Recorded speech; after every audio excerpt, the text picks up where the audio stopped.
साथियों नमस्कार। सूर्यनगरी एकेडमी के डिजिटल प्लेटफॉर्म पर आप सबका स्वागत, अभिनंदन। साथियों, हम लोग बातचीत कर रहे थे भारतीय संविधान एवं राज्य व्यवस्था के बारे में। हमने पहली बेसिक कक्षा के अंदर ये जाना था कि किन किन के लिए ये कक्षा उपयोगी है, क्या हमारी रणनीति रहेगी, कैसे इस विषय को पढ़ा जाता है, कौन कौन सी बुक्स इसके लिए उपयोगी है। मैं थोड़ी बातें रिवाइज करते हुए आगे चलता हूँ। एक दो मुझे मैसेज भी प्राप्त हुए थे कि किन किन के लिए आवश्यक है ये कक्षाएं।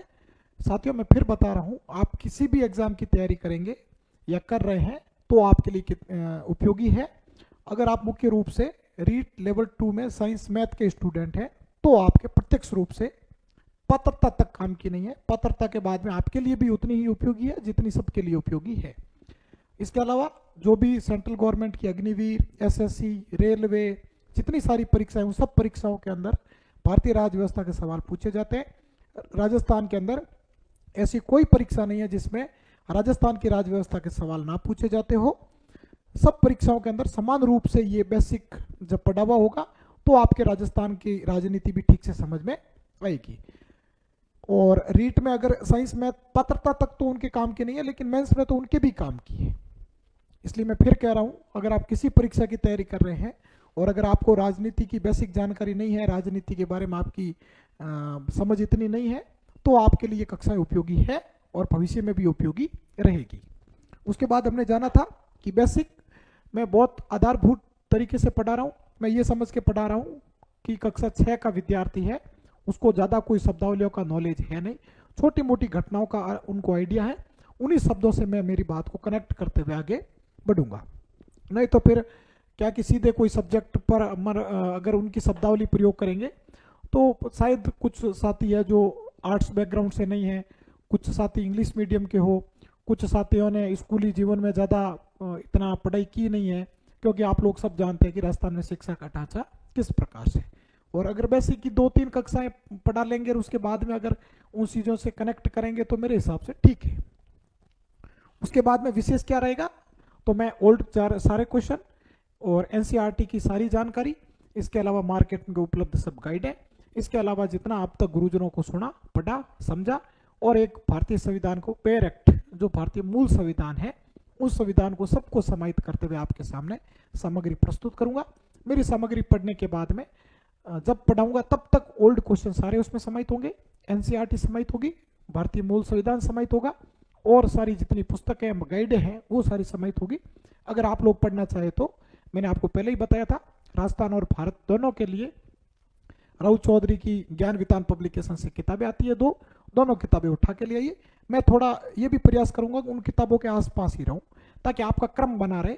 अगर किसी साथी ने पहले पॉलिटी पढ़ रखी है, अगर वो दोबारा रिवाइज करना चाहता है तो राहुल चौधरी की किताबें ले आए और मेरे लेक्चर सुन लेंगे तो उनको ठीक से समझ में आ जाएगा। इसके बाद आगामी रणनीति ये है कि बेसिक की एक कक्षा और लगेगी। 3 कक्षाओं के बाद में मैं टू द पॉइंट सीधा कनेक्ट करूंगा रीट अभ्यर्थियों को, और रीट में जितने पाठ्यक्रम में टॉपिक है उन पाठ्यक्रमों को इन्हीं बेस के आधार पर, इन्हीं बेसिक कक्षाओं के आधार पर उनको जोड़ जोड़ कर समझाऊंगा और उनकी पात्रता में ठीक ठाक ढंग से पास हो जाए, ऐसी स्थिति में ले आऊंगा। पढ़ने का तरीका मैंने आपको बता दिया। अगर आप मुझे सुन पा रहे हैं तो बेसिक देख रहे हैं, नहीं तो आप लोग एनसीईआरटी का सहारा ले लीजिए, कोई कोचिंग में गुरुजनों का सहारा ले लीजिए, और इसके अलावा तो गाइडें अगर समझ में आए तो गाइडें ले लीजिए। स्वाध्याय तो आपको ही करना पड़ेगा, जहां पर रट्टा पीटा करना है वो तो रट्टे पीटे आपको ही करने पड़ेंगे, लेकिन समझ जितनी चीज़ों की हो वो दूसरे दोस्तों के साथ चर्चा करेंगे तो भी वो आपकी थोड़ी स्मूथ होती जाएगी। बुक्स मैंने बता दी, ओल्ड प्रश्नों की महत्ता बता दी।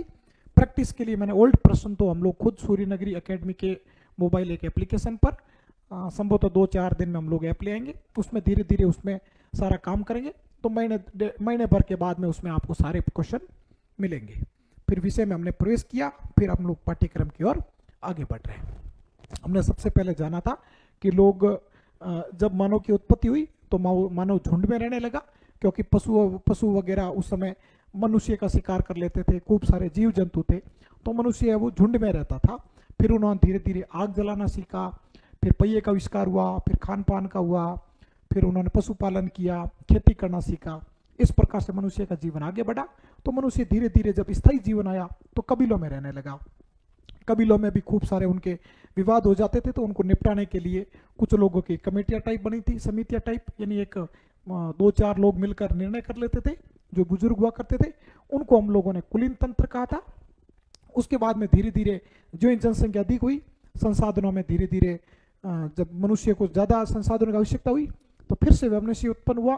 फिर एक विष्णु भगवान ने ईश्वरीय देन के एक व्यक्ति में अपनी सत्ता सौंपी, उस सत्ता को हमने कहा था राजा, या उसको कह दीजिए उनका मुखिया। और जब यही परंपरा धीरे धीरे आगे चली, फिर वो तो हम लोग राजतंत्र में खूब सारा अलग से पढ़ते हैं कि राजा का विकास कैसे हुआ, राजतंत्र कैसे स्थापित हुआ, लंबे अरसे तक एक राजतंत्र का राज रहा। उसके बाद में जब प्रजा और सजग हो गई, तो प्रजा ने अपने ही दम पर स्थापित किया, और उसे हम लोग कहते हैं लोकतंत्र। बीच में जब राजा अलग अलग क्षेत्रों में अधिक बढ़ गए, तो फिर राजाओं के बीच में वैमनस्य उत्पन्न हुआ, द्वेष हुआ, तो फिर राजाओं की सीमाएं निर्धारण की गई ताकि वो आपस में लड़े नहीं, इसलिए उस शब्द को हमने दिया था राज्य, यानी एक राजा का क्षेत्र। फिर हमने कहा था कि एक राज्य के लिए 4 आवश्यक तत्व कौन कौन से हो सकते हैं, तो हमने कहा था कि एक होती है जनसंख्या, दूसरा होता है भूभाग, तीसरा होता है सरकार, और चौथा होता है संप्रभुता। संप्रभुता का अर्थ हमने समझा था कि राजा, जो भी उस समय राजा था या आज लोकतंत्र है, जो भी राज कर रहे हैं यानी सरकार में बैठे हैं, उन सरकार के पास में एक ऐसी पावर हो कि उसका कोई सीमा विवाद नहीं हो, किसी दूसरे देश का उस पर अधिकार नहीं हो, और किसी अधीन नहीं हो, उसको हम लोग क्या कहते हैं, संप्रभु।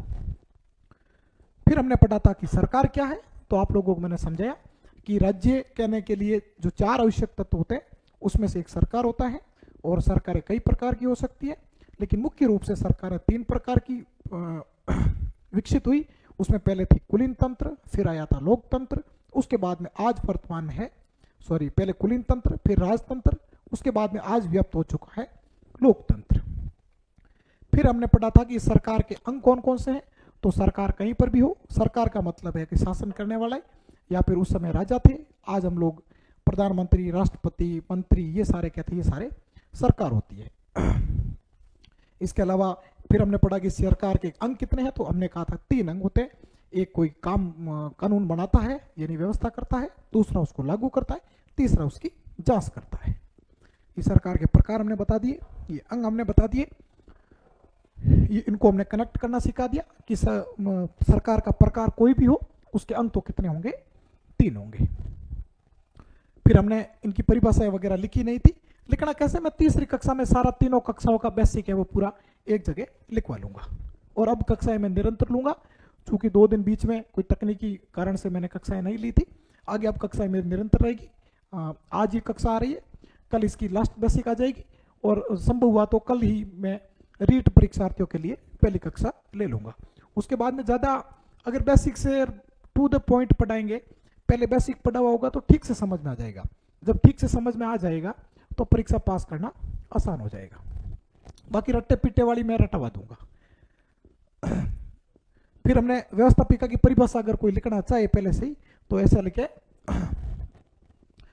कि सरकार का ऐसा अंग जिसमें कानून बनाए जाते हो या नियम बनाए जाते हो। मैं लिखवाऊंगा तब थोड़ी ठीक से लिखवा लूंगा। ये लागू व्यवस्थापिका द्वारा बनाए गए कानूनों को लागू करना, और इसकी हमने लिखा था दोहरी भूमिका होती है। एक तो व्यवस्थापिका द्वारा बनाए गए कानून की जांच करना, और अगर वो ठीक नहीं है तो उसको रद्द कर लेना। ये हम लोग अब भारत में प्रवेश करते हैं। ये हमारी कक्षा हो गई। ये आपसे हमने सुझाव मांगे थे, आपने खूब सारे साथियों ने सुझाव दिए थे, उन सब सुझावों पर धीरे धीरे चर्चाएं चलती रहेगी। मुख्य रूप से एक सुझाव था कि आवाज़ को लेकर, आवाज़ मेरे हिसाब से आज आपको ठीक आ रही होगी, फिर भी ठीक नहीं आ रही तो बेसिक कक्षाओं में तो ऐसी रहेगी, उसके बाद में इससे ठीक हो जाएगी। ये हमारी दूसरी कक्षा है, भारतीय संविधान एवं राज्य व्यवस्था, क्लास नंबर 2। अब आते हैं भारत में सरकार। हमने कहा था सरकार के कितने प्रकार होते हैं, आप कहोगे 3 प्रकार थे। मेरे हिसाब से इतनी बातें हैं कि रफ कॉपी में थोड़ी थोड़ी नोट कर लोगे तो याद करना आसान हो जाएगा। जब बड़ा लिखने का आएगा मैं खुद लिखूंगा हाथ से। तो हमने कहा था कि भाई कोई भी कहीं पर भी सरकार हो तो सरकार के कितने होते हैं, सरकार के प्रकार कितने होते हैं, आप कहोगे सरकार के 3 प्रकार होते हैं। सबसे पहले कौन सा था, सबसे पहले था कुलीन तंत्र। ये कुलीन तंत्र, कुलीन तंत्र। दूसरा कौन सा था, राजतंत्र। दूसरा था राजतंत्र, और तीसरा आ गया था लोकतंत्र। वर्तमान में भारत में जो सरकार का प्रकार है वो है लोकतंत्र। भारत में सरकार का प्रकार कौन सा है? लोकतंत्र। लोकतंत्र क्या होता है मैं आगे समझा रहा हूं आपको, इसका उत्तर तो मैंने बता दिया आपको। अब देखो ये लोकतंत्र के प्रकार कितने होते हैं। लोकतंत्र का अर्थ तो मैंने आपको उस दिन भी बताया था, फिर बता रहा हूं कि जहां पर शासन कौन करती हो? प्रजा, यानी प्रजा का यहां शासन में भागीदारी हो, उसको कहते हैं हम लोग लोकतंत्र। ये लोकतंत्र दो प्रकार का होता है। कितने प्रकार का होता है? दो प्रकार का। एक होता है प्रत्यक्ष लोकतंत्र, ये परीक्षा में सवाल आएगा भाई। एक होता है प्रत्यक्ष लोकतंत्र और दूसरा होता है अप्रत्यक्ष लोकतंत्र। प्रत्यक्ष लोकतंत्र, दूसरा होता है अप्रत्यक्ष लोकतंत्र। ठीक, इसका मतलब है भारत में कौन सा, ये मैं अलग से बताऊंगा। लोकतंत्र बता रहा हूं केवल इतना कि लोकतंत्र जहां पर प्रजा शासन करती हो, प्रजा की भागीदारी होती हो, प्रजा कह दो, जनता कह दो, जनसंख्या कह दो, एक ही बात है। लोकतंत्र दो प्रकार का होता है, एक प्रत्यक्ष लोकतंत्र, एक होता है अप्रत्यक्ष लोकतंत्र। इन दोनों में क्या है वो मैं आपको बता रहा हूं। हम बात कर रहे हैं किस पर? लोकतंत्र पर। यह है सा लोकतंत्र। लोकतंत्र कितने हो गए भाग? दो। एक हो गया प्रत्यक्ष, एक हो गया अप्रत्यक्ष। अब समझिए, इसका मतलब है कि जहां प्रजा शासन करेगी वो क्या कहलाएगा? लोकतंत्र। लेकिन प्रजा शासन करती है दो तरीके से। एक तो होता है कि प्रजा खुद शासन करे, प्रजा खुद निर्णय ले, उसको तो हम लोग कहते हैं प्रत्यक्ष लोकतंत्र। और जहां पर प्रजा निर्णय ना ले पाती हो, प्रजा के द्वारा चुना हुआ कोई व्यक्ति आगे निर्णय लेता हो, उसको हम लोग कहते हैं अप्रत्यक्ष। एक उदाहरण देता हूं, आप समझ जाएंगे। मान लीजिए किसी विद्यालय के अंदर एक वाटर कूलर लगवाना है। अगर सब विद्यार्थियों से वोटिंग करवा के सीधा निर्णय ले लिया जाए कि वाटर कूलर लगवाना है या नहीं, सब पूरे मान लीजिए विद्यालय के अंदर टोटल विद्यार्थियों की संख्या 300 है। 300 में से उस दिन मान लीजिए उपस्थित हुए वो थे 250 ही थे। अब 250 में से व्यक्तियों को वोटिंग करवाई कि वाटर कूलर लगवाएं या ना लगवाएं। ठीक 150 व्यक्तियों ने स्टूडेंट ने कह दिया कि वाटर कूलर लगना चाहिए। तो ये निर्णय हो गया कि वाटर कूलर स्कूल में लगेगा। इसका मतलब है यहां पर प्रत्यक्ष रूप से स्टूडेंट की बात को मान लिया गया है, यह कहलाता है प्रत्यक्ष लोकतंत्र। आई बात समझ में? ठीक है। दूसरा तरीका, ये मान लीजिए वही विद्यालय है, विद्यालय 12वीं तक है, ये पहली कक्षा, दूसरी, तीसरी, चौथी, पांचवी, ऐसे समझ लीजिए कक्षा 12 तक है। पहली कक्षा के अंदर मान लीजिए 25 विद्यार्थी है, दूसरी में अगर 18 है, तीसरी में 26 है, चौथी में मान लीजिए 35 है। ऐसे करते हुए टोटल विद्यार्थी कितने हैं? 300। अब इन विद्यार्थियों को कहा गया कि वाटर कूलर लगवाना चाहिए कि नहीं लगवाना चाहिए, आप अपने में से प्रत्येक कक्षा का एक एक निर्णय लाओ। तो कहा कि ठीक है भाई, कुछ विद्यार्थियों ने कहा नहीं लगना चाहिए, कुछ विद्यार्थियों ने कहा लगना चाहिए। तो इन्होंने कहा कि भाई दो गुट बना लीजिए, एक तो लगने वाला, एक नहीं लगने वाला। इधर भी लगने वाला, नहीं लगने वाला, इधर भी लगने वाला, नहीं लगने वाला। ऐसा करके प्रत्येक कक्षावार जब इन्होंने वोटिंग करवा ली, और वोटिंग करवाने के बाद में जब 12 कक्षाओं का निर्णय देखा, तो जहां जिस जिस कक्षा का निर्णय आया था, मान लीजिए पक्ष में तो आया 5 और विपक्ष में आया 7, यानी 7 कक्षाओं का निर्णय ये रहा। ये आगे मैं और समझाऊंगा, समझ में आ जाएगा। अभी केवल 2 शब्दों को कनेक्ट करना है। तो उन्होंने कहा कि भाई ये नहीं लगना चाहिए। अब दोनों में फर्क इतना ही है कि इधर तो सीधे विद्यार्थियों ने डिसीजन लिया था, प्रत्येक विद्यार्थी का उसमें अंश था, प्रत्येक विद्यार्थी ने सीधा वोट दिया लगना चाहिए या नहीं लगना चाहिए। लेकिन यहाँ पर विद्यार्थियों ने तो यहाँ पर पक्ष में वोट दिया है, लेकिन प्रत्यक्ष रूप से फाइनल निर्णय पर नहीं लिया, क्योंकि जिन जिन विद्यार्थियों ने अपने कक्षा के अंदर वोटिंग की है, उस वोटिंग से निर्णय नहीं हो पाया है। ठीक, इसको मैं थोड़ा और आगे क्लियर करूंगा। अब अभी आप इतना समझ लीजिए कि जनता सीधे अगर भागीदारी है तब तो है प्रत्यक्ष लोकतंत्र, वरना है अप्रत्यक्ष लोकतंत्र। ये उदाहरण मैंने स्कूल से इसलिए दिया क्योंकि अगर कोई नया विद्यार्थी है तो उसको समझ में आ जाएगा। तो दूसरा और उदाहरण दे दूं कि मान लीजिए गांव में एक ग्राम सभा होती है, आपको शायद जानकारी नहीं होगी इतनी। गांव के पूरे जितने भी मतदाता है वो सीधा निर्णय लेते हैं, उसको हम लोग कहेंगे प्रत्यक्ष लोकतंत्र। लेकिन हम लोग भारत में प्रधानमंत्री को जब बनाते हैं तो प्रधानमंत्री को हम लोग प्रत्यक्ष वोट नहीं देते हैं, आपको आइडिया होगा। हम लोग यहाँ पर अपने किसी प्रतिनिधि को वोट देते हैं, तो वो प्रतिनिधि जाकर आगे वोट देता है, तो उसको हम लोग कहते हैं अप्रत्यक्ष। तो इसी प्रकार से भारत में प्रत्यक्ष लोकतंत्र नहीं है। भारत में कौन सा लोकतंत्र है? अप्रत्यक्ष लोकतंत्र है। अप्रत्यक्ष लोकतंत्र इसीलिए है क्योंकि भारत में जो निर्णय क्षमता है, भारत में जो सरकार बैठी है, भारत की जो व्यवस्थापिका, कार्यपालिका, न्यायपालिका है, उसमें जनता की भागीदारी नहीं है। कुछ विद्यार्थियों ने कक्षा अगर 12वीं के अंदर पढ़ा होगा तो उनको आइडिया होगा कि एक उदाहरण लिख रखा है कि स्विट्जरलैंड विश्व का एक देश है जहां पर प्रत्यक्ष लोकतंत्र है। प्रत्यक्ष लोकतंत्र का मतलब है, मान लीजिए स्विट्जरलैंड के अंदर भारत के साथ में कोई संधि समझौता करना है और स्विट्जरलैंड को निर्णय लेना है कि भारत के साथ 500 करोड़ रुपए का संधि समझौता करना है। तो इसका निर्णय जनता करेगी, जनता से वोटिंग करवाई जाएगी, जनता वोट देगी कि भारत के साथ करार करना है या नहीं।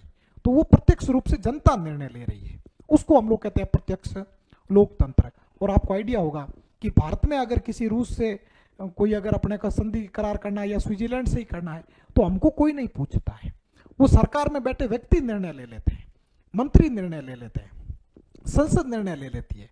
तो हम लोग ये कहेंगे कि भारत में प्रत्यक्ष लोकतंत्र नहीं है। मेरे हिसाब से ये बात आपको समझ में आ गई होगी। हालांकि ये बातें कम बार पढ़ाने का अवसर मिला है, तो एक दो बार ही पढ़ी है तो थोड़ा फ्लो में या फिर समझाने के तरीके में थोड़ा बदलाव हो सकता है, लेकिन अर्थ यही है, जहां प्रशासन के अंदर प्रत्यक्ष जनता की भागीदारी हो, जो भी निर्णय करना है उसमें जनता की भागीदारी हो तो कहलाएगा प्रत्यक्ष लोकतंत्र। और अगर निर्णयकर्ता में जनता की कोई भागीदारी नहीं है, यानी जनता ने किसी आदमी को भेजा है, जैसे अपन भेजते ना सांसद बनाकर, राज्यों में है तो एमएलए बनाकर, वो अगर निर्णय लेते हैं तो वो हो गया अप्रत्यक्ष लोकतंत्र। इसी प्रकार और उदाहरण हम लोग आगे जब लोकतंत्र की और विचारधारा है उसको पढ़ेंगे तब आपको समझ में आया। तो अभी तो हम लोगों को याद रखना है कि भारत में प्रत्यक्ष लोकतंत्र नहीं है।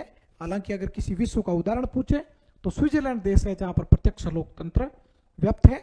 भारत में एक उदाहरण है, उसको हम लोग कहते हैं ग्राम सभा। ग्राम सभा यानी गांव के अंदर अगर कोई निर्णय लेना हो तो गांव के मतदाता मिलकर निर्णय लेते हैं।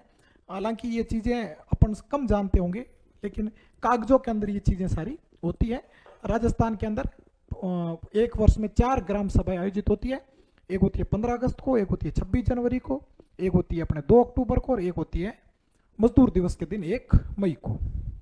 ये 4 ग्राम सभाएं आयोजित होती है। यहाँ पर निर्णय लिए जाते हैं और ये बहुमत से निर्णय लिए जाते हैं। बहुमत का मतलब है जितने लोग उपस्थित हो रहे हैं, उपस्थित में से आधे से एक अधिक आदमी ने जिस तरफ वोटिंग की वो निर्णय ले लिया जाएगा। जैसे गांव के अंदर मान लीजिए कोई हॉल बनाना है, विवाद हो गया कि इधर बनाना है सड़क के या इधर बनाना है, तो विवाद हो गया तो फिर कभी ग्राम सभा में इसका निर्णय ले लीजिए।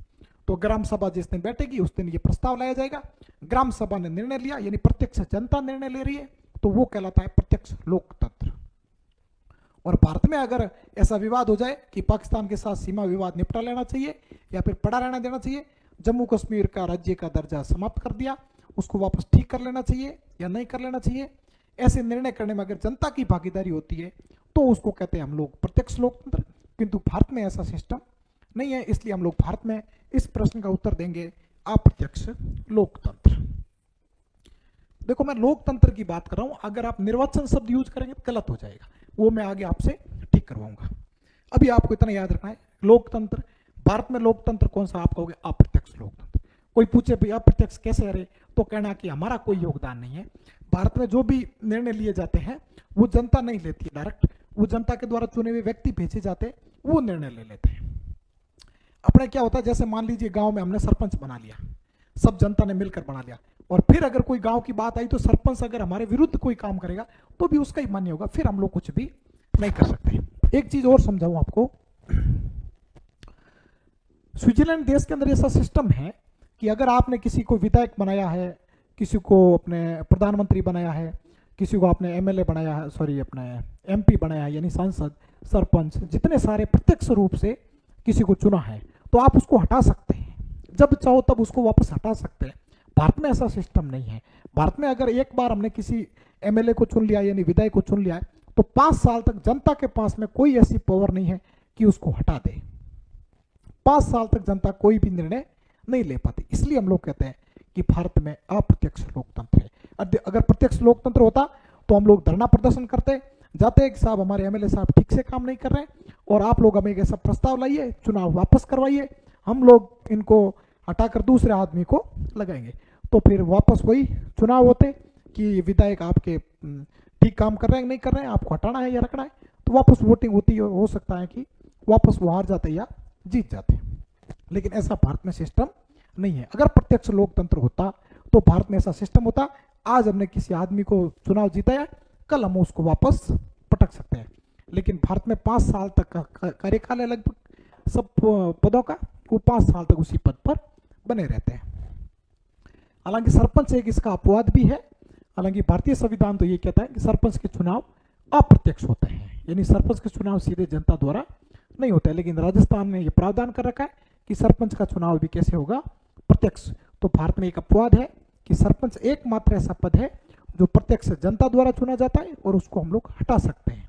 लेकिन हटाने के यह अपवाद में ही है पहले कि भारत में सरपंच के चुनाव, तो राजस्थान में सरपंच के चुनाव प्रत्यक्ष होता है, ये भी अपवाद है, बाकी जगह पर नहीं होते हैं। इसलिए इसको हम लोग हटा सकते हैं, ये बात है। ये आगे और आएगा तब मैं और बातें बताऊं। मेरे हिसाब से लोकतंत्र आपको समझ में आ गया। भारत में अप्रत्यक्ष लोकतंत्र है, अप्रत्यक्ष लोकतंत्र है। मुझे जब कोई ऑफलाइन बेस में पढ़ा रहा था तब ऐसा महसूस हुआ कि अधिकतर विद्यार्थी इस प्रश्न का उत्तर है वो गलत करेंगे। तो मैंने टेलीग्राम पे एक दिन क्वेश्चन करवाया था। अभी तो सूर्य नगरी उसका नाम बदल दिया गया है, पहले अन्य नाम मेरे नाम से था। तो उसमें 250 लोगों ने वोटिंग की थी और मात्र 9 लोगों का प्रश्न सही था। इसके अलावा सबने इस प्रश्न को गलत किया था।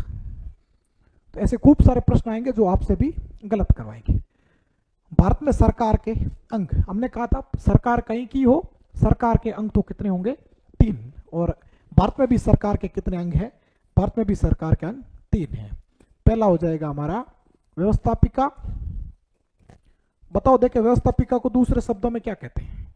उस दिन मैंने 2 बताए थे, व्यवस्थापिका। दूसरा हो जाएगा कार्यपालिका,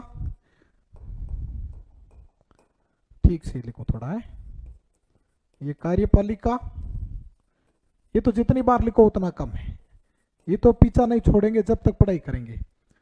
न्यायपालिका, और शायद जिएंगे तब तक भी पीछा ना छोड़े। ठीक ये होते हैं। भारत में भी सरकार के कितने अंग हैं, 3। इस व्यवस्थापिका का मैंने दूसरा नाम बताया था आपको, विधायिका। विधायिका, ये लो भाई, विधायिका। इंग्लिश में कहते हैं इसको लेजिस्लेटिव, कार्यपालिका को कहते हैं एग्जीक्यूटिव, और न्यायपालिका को कहते हैं जुडिशरी। लोकतंत्र को कहते हैं डेमोक्रेटिक। ठीक, आगे चलते हैं। फिर आता है कि संविधान क्या है। एक शब्द है संविधान, यहां तक चलते हैं। सुनिए साथियों, थोड़ी मैं इतिहास की बातें करूंगा आपसे, शायद आप लोगों को थोड़ी बहुत थोड़ी जानकारी होगी, ना भी है तो चलेगा क्योंकि मैं उसी तरह से कनेक्ट करूंगा। मैंने आपको कहा कि पहले कुलीन तंत्र था, फिर राजतंत्र आया, और राजतंत्र चलते चलते चलते राजा ही शासन करते थे, राजा ही अपने क्षेत्र का मुखिया हुआ करता था। वो एक संप्रभु था, उस पर किसी का अंकुश नहीं था। आप लोग इतिहास में पढ़ते होंगे कि हम लोग पहला टॉपिक पढ़ते हैं पाषाण काल। पाषाण काल यानी जब पत्थर व्याप्त था, सारी वस्तुएं पत्थर की यूज करते थे, इसलिए हम लोग उस काल को कहते हैं पाषाण काल। यानी इसी दौरान मनुष्य का विकास हुआ, मनुष्य की धीरे धीरे समझ बढ़ी। अपन कहता ना मनुष्य आविष्कार का जननी है, बिल्कुल जननी है, उन्होंने ही सब जन्म दिया है। सब जितने आज टेक्नोलॉजी बढ़ी है वो सारी टेक्नोलॉजी मनुष्य खुद ने ही बनाई है। पाषाण काल। फिर बाद में आ गया था धातु काल, यानी अधिकतर वस्तुएं धातुओं की प्रयोग करने लगे, इसलिए हम लोग उसको कहने लगे धातु काल। धातु में भी सबसे पहले मनुष्य ने जिस धातु का प्रयोग करना सीखा वो था तांबा। कौन सा था? तांबा। फिर उसने धीरे धीरे तांबे के साथ में टिन मिलाया तो वो बन गया था तांबा के बाद कांसा। टिन मिलाया तो क्या बन गया था? कांसा। तो पहले उसने तांबे का प्रयोग करना सीखा, फिर उसने कांसे का प्रयोग करना सीखा, फिर खूब सारे धीरे धीरे आए, लेकिन उसको हम लोग युग नहीं कहते। युग उसको कहते हैं जिसको लंबे समय तक वो टिका हो, अधिकतर वस्तुएं उसकी प्रयोग होने लगी हो, और फिर सीधा आ गया लोहा। लोहा तो ये भी एक तरह से युग है। जब हम लोग इतिहास पढ़ेंगे तो इनकी भी खूब सारी लंबी चौड़ी बातें हैं।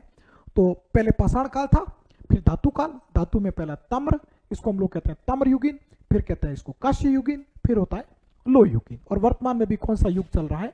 लो युग। अगर इसी को दो भागों में बांटे पूरे अब तक की हिस्ट्री को, तो एक तो था पाषाण काल, दूसरा था धातु काल। धातु काल में तीसरे भाग में हम लोग आज भी जी रहे। यानी अपनी जितनी सारी मशीनरी है, जितने सारे औजार है, जितनी सारी चीजें हैं, आप लोग देखेंगे लोहे बिना चल नहीं सकता है, इसलिए लोहा आधारभूत ढांचा बन चुका है। इसलिए आज के काल को भी हम लोग लो काल कहते हैं। इस दौरान हम लोग इतिहास में पढ़ते हैं कि सबसे पहले अपने कांस्य काल के अंदर हड़प्पा सभ्यता थी। हड़प्पा सभ्यता किसी प्राकृतिक कारणों से वो उजड़ गई। उजड़ने के बाद में जब वापस सभ्यताओं का विकास हुआ तो वो सभ्यता बनकर आई थी हमारी वैदिक काल। और इसी वैदिक काल के अंदर हम लोग पढ़ते हैं कि वेद रचे गए थे। और इसी के बाद में वैदिक काल, अब इतिहास का ज्यादा नहीं पढ़ूंगा, उसके बाद में हम लोग पढ़ते हैं कि उसके बाद में आ गया था महाजनपद काल। महाजनपद काल। और इसी महाजनपद काल को पहले जन कहा जाता था। छोटा कोई कबीला होता, थोड़ा बड़ा बन जाता कबीला, तो उसको कहते थे जन। और खूब सारे जन हुआ करते थे। उसमें से जब और बड़े होते लगे, यानी नगर बनने लगे धीरे धीरे।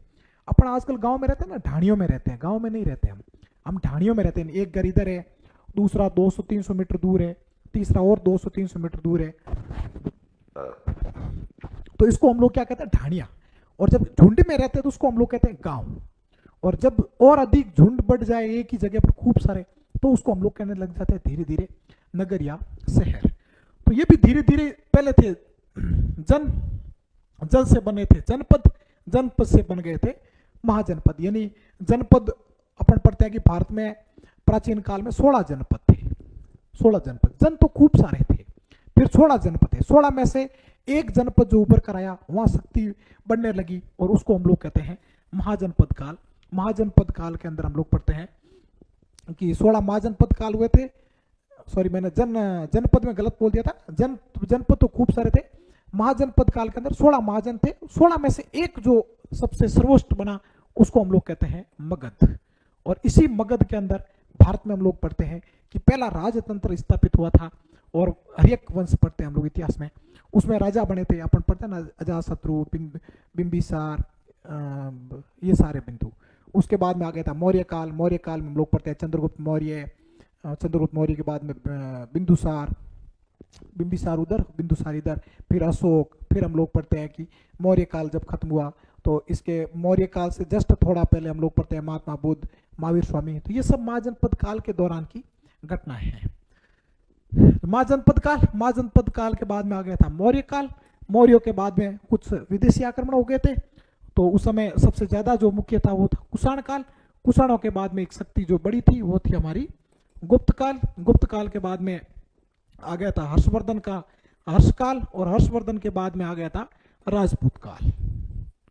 राजपूत काल ये 700 ईस्वी से लेके 1200 ईस्वी तक रहा है वो राजपूत काल। और हम लोग इतिहास में पढ़ते हैं कि राजपूतों की काल को जब पृथ्वीराज चौहान अंतिम राजा मानते हैं हम लोग, उसके बाद में मुस्लिम आक्रमण शुरू हो गए थे। फिर दिल्ली सल्तनत का राज आया। फिर दिल्ली सल्तनत के बाद में मुगल काल आ गया। और मुगल काल चलते चलते बीच में जो एक विदेशी कंपनी आई, और उस कंपनी का नाम है ईस्ट इंडिया कंपनी। ठीक है, नया पेज ले लेते हैं, एक सेकेंड है। कहां तक पहुंच गए हम लोग? ओके, हमने कहा कि मुगल काल तक आ गए हम। ये इतिहास की बातें मैं तो कनेक्ट कर रहा हूं कि थोड़ी बहुत इतिहास आती है तो राजनीति में प्रवेश करना आसान हो जाता है। मुगल काल में मुखिया कौन हुआ करता था? राजा। यानी कौन सा तंत्र है? राजतंत्र। और इसी मुगल काल चलते चलते 1526 में स्थापित हुआ था। और ये चलते चलते हम लोग पढ़ते हैं कि 1857 की क्रांति के बाद में 1862 तक जब अंतिम मुगल सम्राट जिंदे थे, तब तक इस काल को हम लोग मुगल काल कहते हैं। इसी मुगल काल चलते चलते बीच में 1600 ईस्वी के अंदर एक कंपनी विदेश की भारत में आती है, उसको हम लोग कहते हैं ईस्ट इंडिया कंपनी। ये ईस्ट इंडिया कंपनी भारत में आती है, राज करना शुरू करती है और भारत को धीरे धीरे क्या बना लेती है? उपनिवेश बना लेती है। उपनिवेश का मतलब है अपने अधीन बना लेती है। उपनिवेश का मतलब होता है अपने अधीन। यानी कोई भी कंपनी जब किसी क्षेत्र को या फिर किसी तंत्र को अपने अधीन ले लेती है, उसको कहते हैं उपनिवेश। अब बाकी इकोनॉमिक का टॉपिक है और अलग अलग जब आएगा तब पढ़ेंगे। तो भारत को क्या बना लिया था? उपनिवेश बना लिया था। इन्हीं राजाओं के साथ में संधि कर ली, इन मुगल सम्राटों को केवल नाम मात्र तक का रख लिया, जितने सारा सिस्टम था वो सिस्टम उन्होंने अपने हाथ में ले लिया। तो इसका मतलब है धीरे धीरे राजतंत्र जो ही समाप्त हो रहा था और एक तंत्र और विकसित हो रहा था, जिसको हम लोग, इसका अपोजिट शब्द है औपनिवेशिक काल। औपनिवेशिक काल, औपनिवेशिक का मतलब होता है कि किसी देश किसी के अधीन है, उसको कहते हैं औपनिवेश। ऐसे समझिए जैसे इंग्लैंड के अधीन थे हम, ठीक, तो इंग्लैंड का तो भारत क्या था, उपनिवेश था। इंग्लैंड का भारत क्या था, उपनिवेश। और भारत का औपनिवेश कौन था, इंग्लैंड था। भारत का औपनिवेश इंग्लैंड, इंग्लैंड का उपनिवेश था भारत। तो ये काल आया। इस काल के दौरान क्या हुआ, इस काल के दौरान खूब सारे भारतीय अंग्रेजी पढ़ने के लिए अमेरिका जाने लगे, इंग्लैंड जाने लगे। अमेरिका के अंदर आपको आइडिया होगा कि 1776 ईस्वी के अंदर पहले से ही लोकतंत्र स्थापित हुआ था और वहाँ पर संविधान निर्माण भी हो गया था, यानी कानून सारे बन गए थे। और उसके बाद में जब भारतीयों को ये समझ विकसित हुई तो हम लोगों ने एक शब्द में कहते हैं कि भारत में राष्ट्रवाद की भावना विकसित हुई। और वही राष्ट्रवाद की भावना जब पहली बार फूटी तो उसको हम लोग कहते हैं 1857 की क्रांति। और उसी क्रांति की हमारी सफलता नहीं मिली तो धीरे धीरे युग आगे बढ़ा और सन 1885 के अंदर एक कांग्रेस की स्थापना हुई। उसी कांग्रेस के बैनर तले भारतीय खूब सारे लोगों ने एक और अपने लोकतंत्र स्थापित करने का प्रयास किया और अंततः 1947 ईस्वी को ईस्ट इंडिया कंपनी को भगाकर हम लोकतंत्र स्थापित करने में सफल रहे। ये सारी एक यात्रा है, मैंने इसलिए बताई ताकि थोड़ा आपको आइडिया रहे कि हम लोग एकदम लोकतंत्र शब्द कहाँ से आ गया था। ठीक, जब ये ईस्ट इंडिया कंपनी यहाँ पर काम कर रही थी, ईस्ट इंडिया कंपनी काम करते करते जब भारतीय लोगों के साथ में कनेक्ट कर रही थी, उस समय आपको आइडिया होगा सन 1919 में 1914 में प्रथम विश्व युद्ध भी हो गया, फिर 19 में समाप्त हुआ, फिर 39 में द्वितीय विश्व युद्ध हो गया, 45 तक चला। खूब सारे भारतीय राजनेताओं का योगदान रहा और उसी योगदान के बाद जब अंतिम रूप से अंग्रेजों ने ये तय कर लिया कि भारत को क्या कर लेना है, आजाद, यानी भारत को क्या सौंपनी है, सत्ता। हमने सत्ता का दूसरा शब्द पढ़ा था शासन, सरकार, और उसी को हम लोग कहते हैं संप्रभुता। यानी सन 1947 को जब भारत को संप्रभुता सौंप दी गई तो भारत एक क्या बन गया, ये उत्तर आप बताएंगे। सन 1947 में भारत एक क्या बन गया था, भारत एक राज्य बन गया, क्योंकि भारत के पास चौथा तत्व नहीं था, संप्रभुता, और संप्रभुता भारत को मिल गई थी। इतनी सारी यात्रा हुई थी। इसी यात्रा के दौरान एक दिन आता है 9 दिसंबर 1946।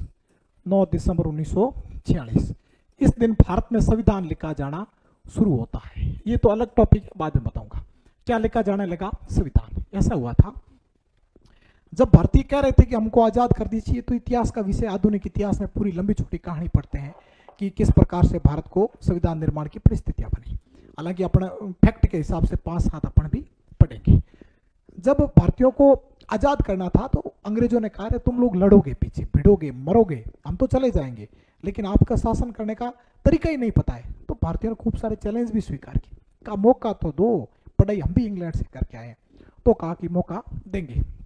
खूब सारे मौके दिए, उसमें से एक मौका था कि अंग्रेजों ने कहा कि आप लोग अपने सब लोग मिलकर रजाबंदी से एक क्या बना लो, सभा बना लो, और उसी को कहा गया संविधान सभा।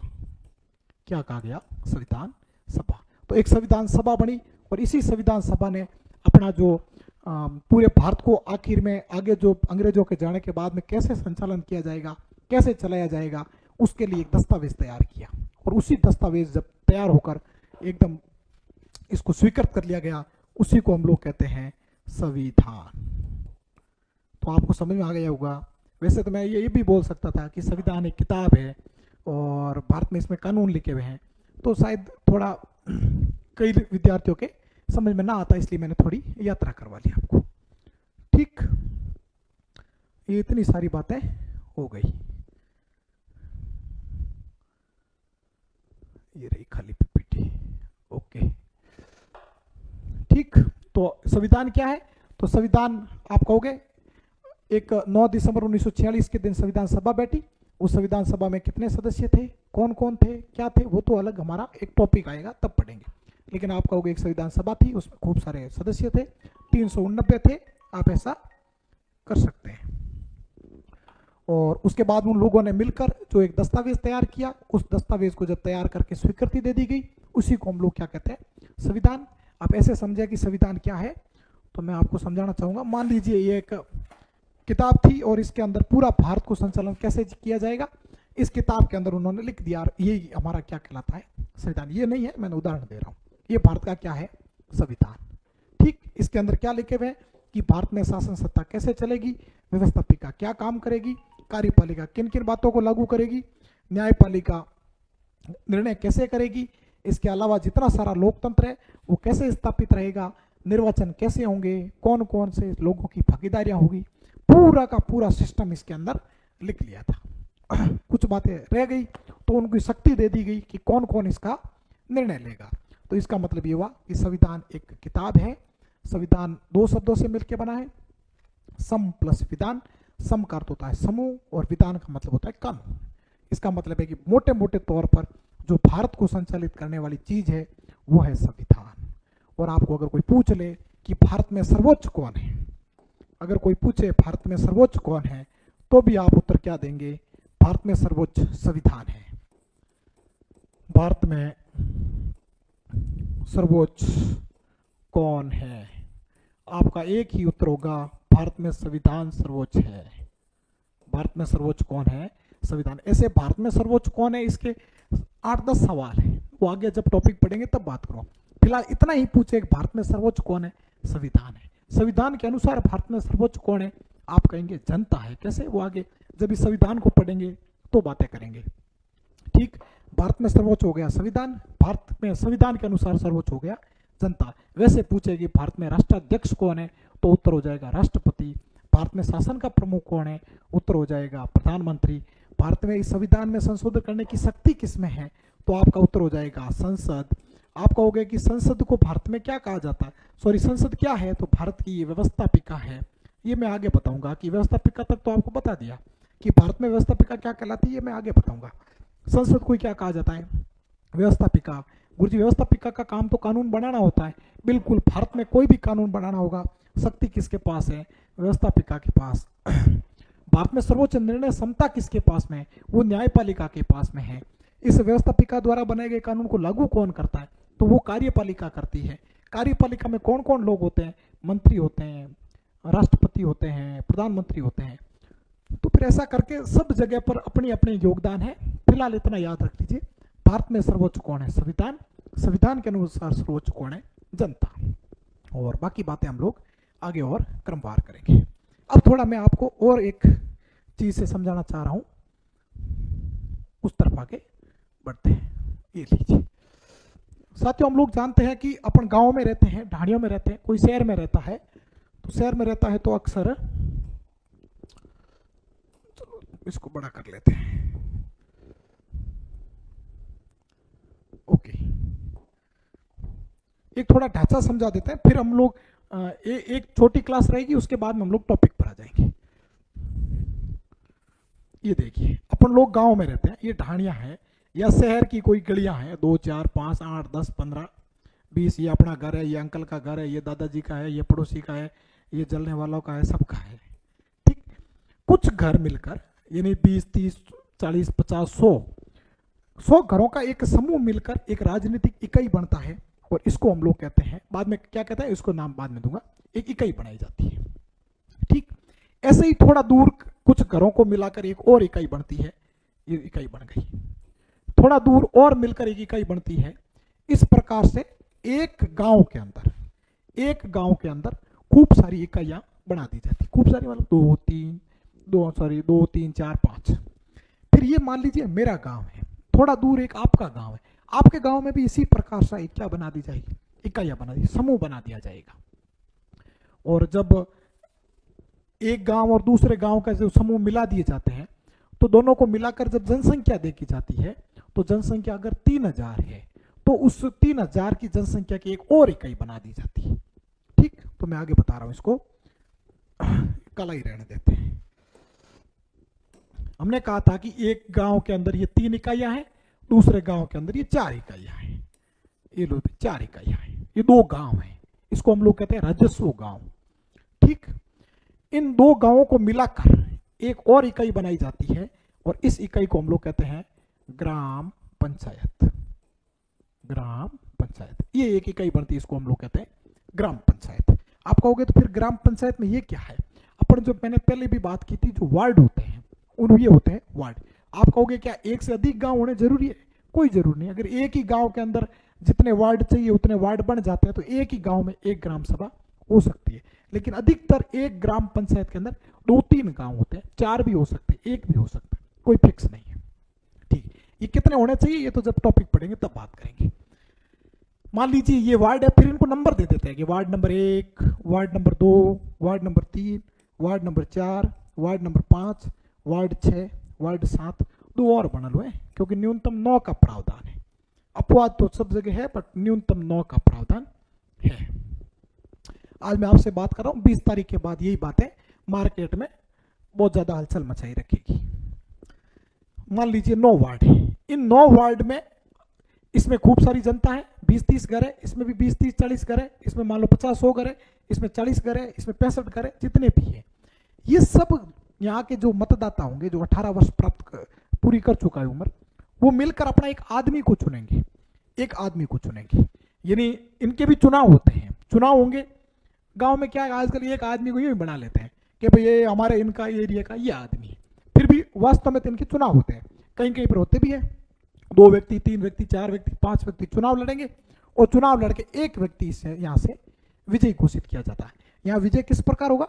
जो सर्वाधिक मत लाएगा, सर्वाधिक वोट लाएगा, वो जीत जाएगा। जैसे मान लीजिए मेरा घर इस 6 नंबर वार्ड में है और 6 नंबर वार्ड में हमारे 65 घर है। मान लो 65 घरों के लोगों में से किसी घर में 2 आदमी वोट देने वाले, किसी में 5 है, किसी में 10 है, किसी में 15 है, किसी में 7 है। सब लोग मिलकर यहाँ पर मान लो टोटल है वो 300 वोटर है। 300 वोटर मिलकर मान लो 4 लोग चुनाव लड़ रहे हैं, 5 लोग, 10 लोग लड़े, जिसके सबसे ज्यादा आएंगे वो जीत जाएगा। माफ कीजिए, टकार तो ज्यादा बोलते तो आ जाती है। तो सबसे ज्यादा जो वोट लगेगा वो क्या करेगा? जीत जाएगा। इसको कहते हैं अग्रता ही विजेता। यानी भारत में जो यहाँ पर जो चुनाव होंगे उसमें सबसे ज्यादा वोट लाने वाला जीत जाएगा। सब जगह ऐसा सिस्टम नहीं है, यहाँ पर ये सिस्टम है। ठीक है, ये सबसे ज्यादा वोट लाया जीत गया।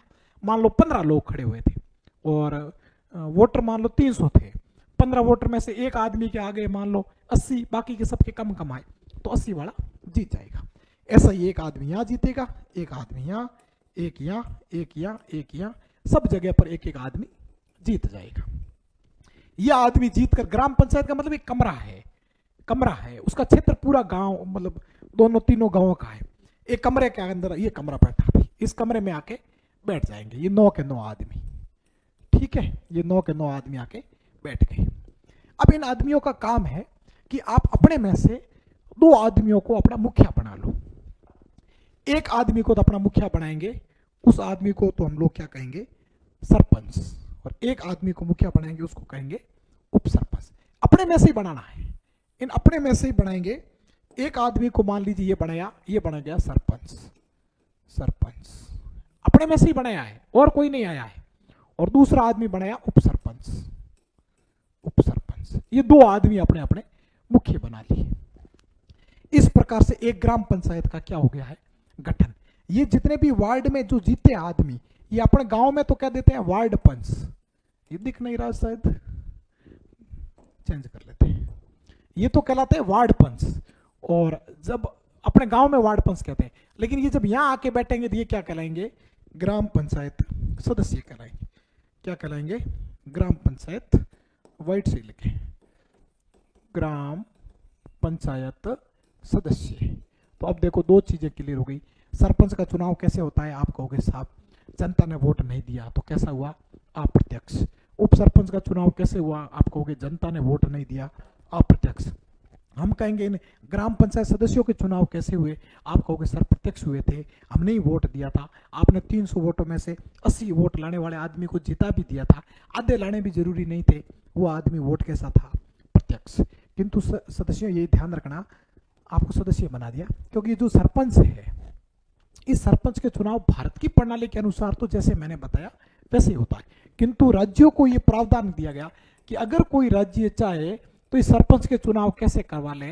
प्रत्यक्ष करवा ले। कैसे चुनाव करवा ले? प्रत्यक्ष। राजस्थान वालों ने कहा कि ठीक है, हमारे सरपंच के चुनाव कैसे होंगे? प्रत्यक्ष। तो फिर क्या होता है, ये आदमी मिलकर एक उप सरपंच का ही चुनाव करते हैं। सरपंच को कह देते हैं रुको, सरपंच के वोट दोबारा होंगे। तब पूरे ये जो जितने सारे 9 वार्ड है या 9 ग्राम पंचायत जो क्षेत्र है, इन क्षेत्र की जनता मिलेगी और जनता मिलकर एक आदमी को चुनेगी।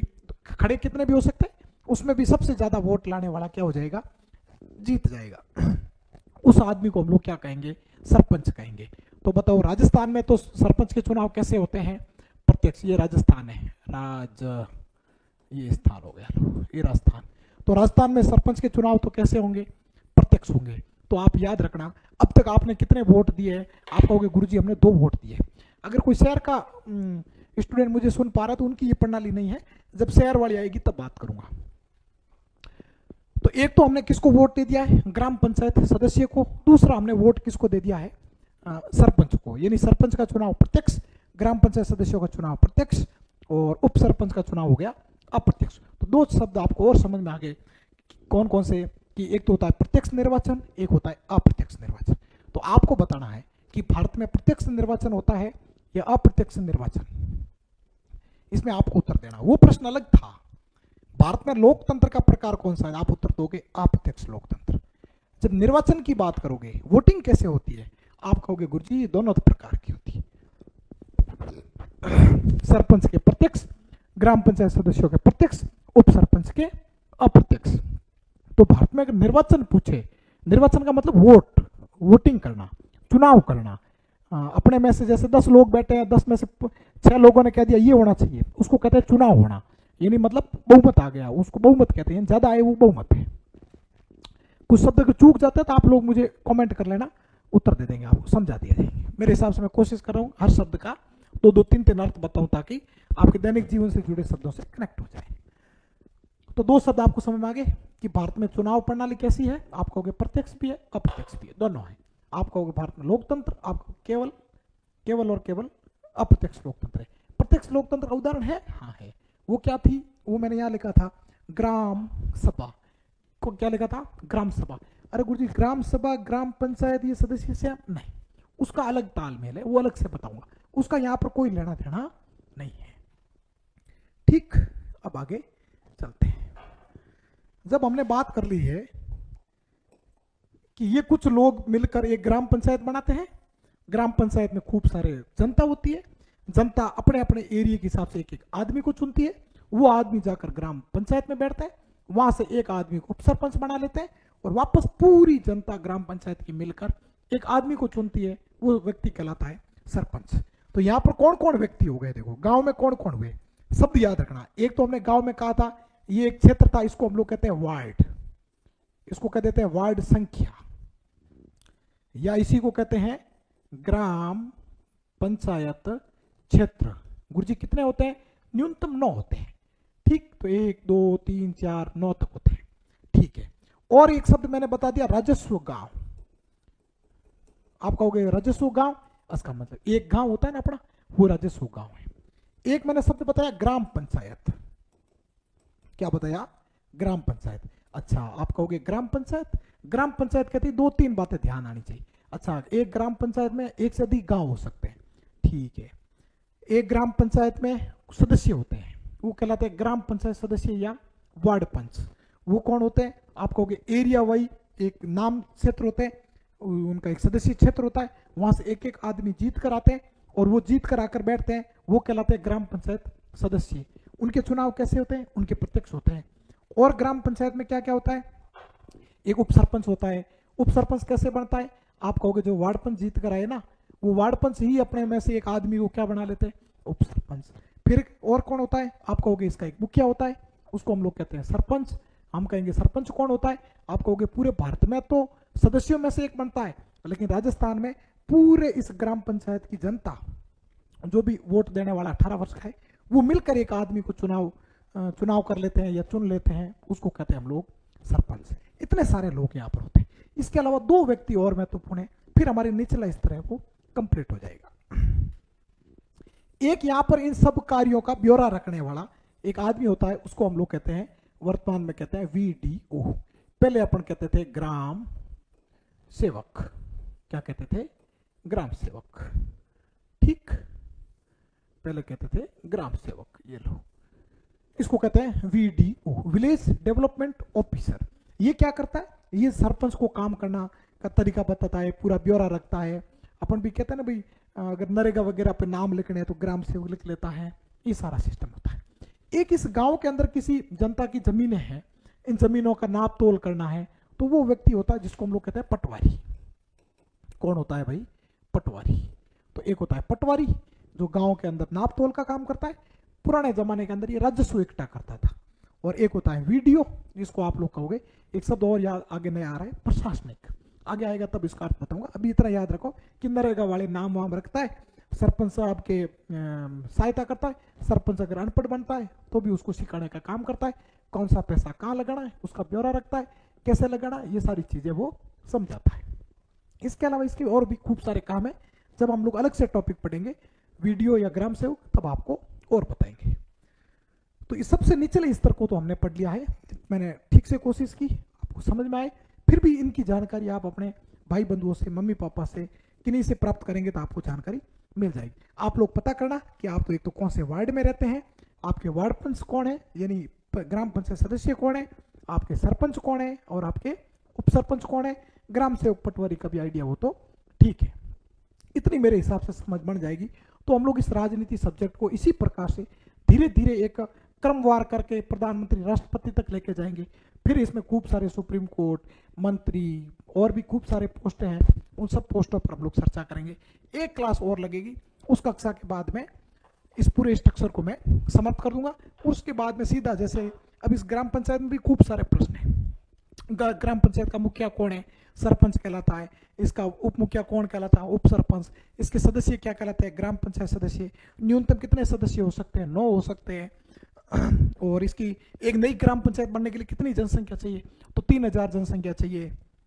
और कहाँ गया? इसकी बैठकें कितनी होती हैं? तो आप लोग कहोगे महीने में 2 बार बैठक होना आवश्यक है। तो ऐसे खूब सारे प्रश्न हैं यहाँ पर। अगर जनसंख्या 3000 से 4000 हो गई तो सदस्यों की संख्या 2 बढ़ जाएगी। ये तो हमारा अलग से पंचायती राज करके टॉपिक आएगा। तो मैं टॉपिक पर तब आऊंगा जब सारी चीजें समझा पाऊंगा, तब मेरे हिसाब से और ज्यादा पढ़ाना मेरा सार्थक होगा। मेरा प्रयास है कि एक बार पूरा स्ट्रक्चर समझ में आ जाए, उसके बाद में कहीं से भी उठा के कहूंगा लगाओ एडिंग वीडियो। आप कहोगे अच्छा गुरुजी वो वीडियो, सरपंच, उप सरपंच, ग्राम पंचायत सदस्य, पटवारी, वो वीडियो, हाँ ठीक है पढ़ा दो गुरुजी। अगर मैं यहाँ पर निर्वाचन पढ़ा दिया है, फिर मैं कहूंगा एक को निर्वाचन आयोग, और उसकी बातें शुरू करूंगा। अच्छा आयोग का अर्थ बता दो, फिर निर्वाचन का अर्थ हमको पता है। निर्वाचन का मतलब वोटिंग होता है। निर्वाचन का मतलब है कि 2 प्रकार का होता है, एक प्रत्यक्ष होता है, एक अप्रत्यक्ष होता है। प्रत्यक्ष कहाँ कहाँ होता है? जितना पढ़ा उतना याद है। अप्रत्यक्ष कहाँ होता है? जितना पढ़ा उतना याद है। तो मेरे हिसाब से आगे कनेक्ट करने में और आसान रहेगा। अभी कक्षा शायद लंबी हो रही है, तो फिर हम लोग नहीं, अभी 1 घंटा भी नहीं हुआ, थोड़ी और चला लेते हैं, एक स्टेप और बढ़ लेते हैं। ठीक, ये लो सा, ये एक ग्राम पंचायत हो गई हमारी, ये हो गई एक ग्राम पंचायत। ये हमारी पड़ोस की ग्राम पंचायत है, ग्राम पंचायत। ये और है, मैं गोले गोले कर रहा हूं, आप समझ पा रहे होंगे। ये एक और ग्राम पंचायत है, एक और ग्राम पंचायत। एक ग्राम पंचायत में एक से अधिक गांव हो सकते हैं। एक गांव तो होना ही होना पड़ेगा, एक से अधिक गांव होंगे तो कोई दिक्कत नहीं है। एक लो, ये और ग्राम पंचायत। ये सारी ग्राम पंचायतें हैं, खूब सारी ग्राम पंचायत है। ठीक, राजस्थान में 12,000 से अधिक ग्राम पंचायत है। ये सारी की सारी ग्राम पंचायत है। ये लो भाई, अब ये ग्राम पंचायतें, कुछ ग्राम पंचायतें मिलकर इनकी एक और इकाई का निर्माण करती है। कितनी ग्राम पंचायतें? कुछ कितनी होती है वो तो बाद में बताऊंगा। मान लीजिए ये यहां से लेके ये यहां तक की ग्राम पंचायतें टोटल 15 है। कितनी है भाई? 15। ये लो 15, ये 15 ग्राम पंचायत है। गोले 15 नहीं है, मान लो ये 15 ही है, पूरे हो गए शायद जितने भी हुए। ये 15 ग्राम पंचायतें मिलकर एक और इकाई का निर्माण करती है। ये एक और इकाई होगी। इधर वाली भी 15 की 15 मिलकर एक और इकाई का निर्माण करती है। ठीक, इसका मतलब है कि जरूरी नहीं है कि 15 ही हो, मैंने तो आइडिया दिया आपको। उधर वाली भी 15, 20, 30, 40 जितनी भी हो सकती है उतनी होती जाएगी। ठीक, इतनी सारी ग्राम पंचायतें मिलकर एक इकाई का निर्माण करती है। ये मैंने फिक्स नहीं बताया, उदाहरण दिया है। एक इकाई का निर्माण करती है, उसको हम लोग कहते हैं पंचायत समिति। क्या कहते हैं भाई, अभी नाम मैं आगे और लिखूंगा, पंचायत समिति। तो आप लोग कहोगे सबसे निचले स्तर पर कौन था, वो तो ग्राम पंचायत थी। खूब सारी ग्राम पंचायतें मिलकर क्या बनती है, एक पंचायत समिति बनती है। इधर इधर भी वही सिस्टम, उधर उधर भी वही सिस्टम, पीछे उधर भी सिस्टम। इसका मतलब है कि कुछ ग्राम पंचायतें या काफी ग्राम पंचायतें मिलकर एक और इकाई बनाती है, उसको हम लोग कहते हैं पंचायत समिति। आगे चलते हैं। ये मान लीजिए एक पूरी की पूरी ग्राम पंचायतों का समूह है और ये बॉडी बन गई, इसको हम लोग कहते हैं पंचायत समिति। पंचायत समिति, ये पंचायत समिति बन गई। इस पंचायत समिति में क्या होता है, आप लोगों को खूब सारी ग्राम पंचायतें होती है, खूब सारी ग्राम पंचायत होती है। 35, 37, 15, 30 से कम नहीं होगी, वैसे 30 से अधिक ही होगी। खूब सारी क्या होगी, ग्राम पंचायत। और इसमें क्या क्या होगा, अब देखो, ये मान लीजिए एक ग्राम पंचायत 2, 3, 4, 5, ये 30 से कम नहीं होगी। जितनी भी है मान लो ये 30 है, कितनी है, 30। अब क्या होगा, एक ग्राम पंचायत है, इसमें एक पंचायत समिति बन गई। अब ठीक है, इसमें से कोई 2-2 ग्राम पंचायत है। कितनी ग्राम पंचायत है, 2-2, कहीं पर 3 भी हो सकती है, लेकिन कम से कम 2, और बड़ी ज्यादा होगी तो 1 भी हो सकती है। कम से कम 2 जरूर नहीं है, जितनी भी होगी मिलकर एक और इकाई बनेगी। जैसे ये 2 है, ये 2 का एक समूह बन गया, मान लो इन 3 का एक समूह बन गया, ऐसे करके इन 4, 5 का एक समूह बन गया, ज्यादा छोटी है। इस 1 का ही एक समूह बना, ये 2 का एक समूह बना। अमूमन है वो, देखते हैं कि 2 ग्राम पंचायतों का एक समूह बन जाता है अमूमन, 95%, 5% अपवाद है। ठीक, इन 2 का भी एक बढ़ गया, इन 2 का भी एक बढ़ गया। ये लो अपवाद मैंने बना दिया, देखो 1 का बना दिया, ये 5 का बना दिया, ये लो 2 का, ये 2 का। ऐसे जितने सारे संगठन बनेंगे, ये कम से कम जितने बनने चाहिए वो 15 है। कम से कम कितने बनने चाहिए, 15। ये सारे परीक्षा के सवाल है आगे, 15। ये जैसे 2 ग्राम पंचायतें थी, इन 2 ग्राम पंचायतों की जनता, डायरेक्ट जनता से बात करनी है और किसी से नहीं। जनता अपने में से जरूरी नहीं है जनता का ही सदस्य हो, दोनों ग्राम पंचायतें मिलकर एक चुनाव करेगी और एक आदमी को जिताएगी। खड़े कितने भी हो सकते हैं, और 2 ग्राम पंचायतों की मान लो टोटल जनसंख्या कम से कम मैंने बताया 3-3 हजार होनी चाहिए। तो मान लो इसकी 3500 है, इसकी 4000 है, तो 4000 और 3000 7000 हो जाएगी जनसंख्या। 7000 में से अमूमन 5-1 हजार वोटर होंगे, 5000 लोग वोट देंगे, तो सबसे ज्यादा वोट लाएगा वो एक आदमी यहां पर जीत जाएगा। इसी प्रकार इन 4-5 ग्राम पंचायतों में एक आदमी यहां जीत जाएगा, एक आदमी यहां जीत जाएगा। इसका मतलब यहां पर भी एक एक आदमी जीत जाएगा। आप कहोगे गुरुजी इसका मतलब तो जनता तीसरा वोट दे रही है, बिल्कुल तीसरा वोट दे रही है। पहला वोट ग्राम पंचायत सदस्य का, दूसरा वोट सरपंच का, और तीसरा वोट डाल रही है जो आगे मैं बताने जा रहा हूं, सीधे जनता ने वोट दिए हैं। ऐसे करते हुए ये 15 के 15 आदमी जीत कर आ जाएंगे।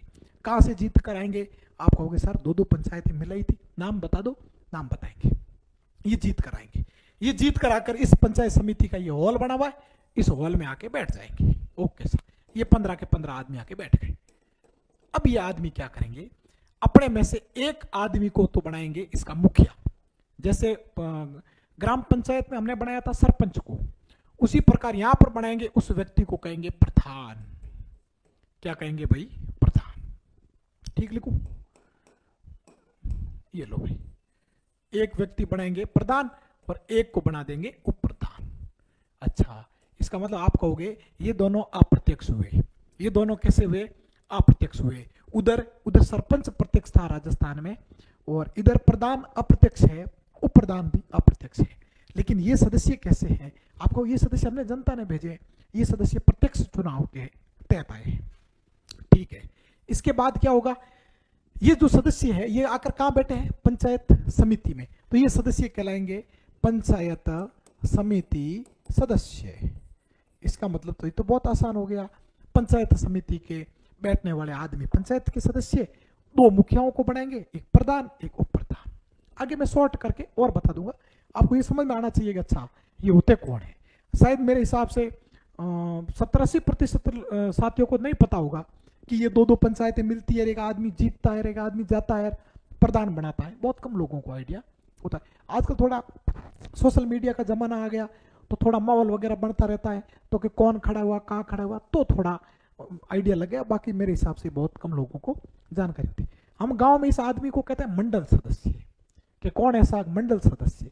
मंडल का मतलब एक पूरा एक समिति, समिति को कहते हैं मंडल, इसलिए इसका नाम हो गया मंडल सदस्य, इसलिए कहते हैं मंडल साहब, ऐसा मंडल साहब। ठीक, इस प्रकार से एक क्या बन गई हमारी पंचायत समिति। यहाँ पर भी हमारे खूब सारे प्रश्न हैं कि एक पंचायत समिति कब बनेगी, जब उसकी न्यूनतम जनसंख्या 1 लाख हो, उसके अंदर न्यूनतम सदस्य कितने होंगे, 15 होंगे। अगर एक नई पंचायत समिति बनानी है तो 1 लाख जनसंख्या चाहिए। उसके बाद में अगर इस सदस्य संख्या में 2 की वृद्धि करनी है तो आपको 15,000 की जनसंख्या और बढ़ानी पड़ेगी। इनकी बैठकें कितनी होती है, वहाँ हमने बात की थी महीने में 2 होती है, यहाँ पर गुरुजी 1 महीने में 1 होती है। इसका मतलब वहाँ 1 साल में 24 या 1 साल में 12 होती है। ठीक है, तो वहाँ पर एक पटवारी होता था, यहाँ पर भी कोई होता होगा, बिल्कुल है। वहाँ पर ग्राम सेवक होता था, यहाँ पर भी है, यहाँ पर भी है।